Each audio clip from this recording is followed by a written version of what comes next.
এতদিন আমরা কি দেখেছি, ভারত পাকিস্তান বর্ডারে আতঙ্কবাদী আক্রমণগুলো হয়েছে। এই জঙ্গিদের এই সংগঠন থেকে এসে তারা এই অ্যাটাকগুলো করেছে। যেমন আমরা বম্বে তাজ হোটেলে দেখেছি, পুলওয়ামায় আমরা দেখেছি।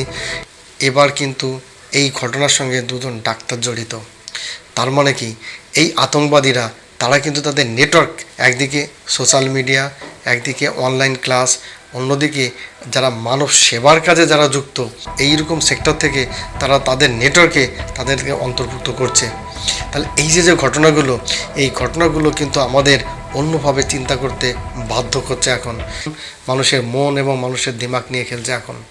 তাহলে এখন বাইরের শত্রুর আক্রমণ থেকে যেমন আমাদের সীমানা, আমাদের যেমন বর্ডার সিকিউর করে রাখতে হবে, বর্ডারে সুরক্ষা রাখতে হবে, এর সাথে সাথে কিন্তু এখন আমাদের ভেতরকার আমাদের যে অধিবাসী, আমাদের জনগণ, তাদের কিন্তু মন এবং দিমাগ নেটওয়ার্ক থেকে কিন্তু বাঁচিয়ে রাখতে হবে বন্ধুরা। তবে সবশেষে একটা কথা বলবো, এই লালকেল্লা শুধুমাত্র যে 4 দেওয়ালের ইটের গাঁথুনির একটি বিল্ডিং সেটা কিন্তু নয়। এই লালকেল্লা আমাদের ভারতের গর্ব, আমাদের ভারতের প্রতীক। আর এই লালকেল্লায় যারা আঘাত হানতে পারে তাদের বিরুদ্ধে আমাদের সবার কিন্তু রুখে দাঁড়ানো দরকার।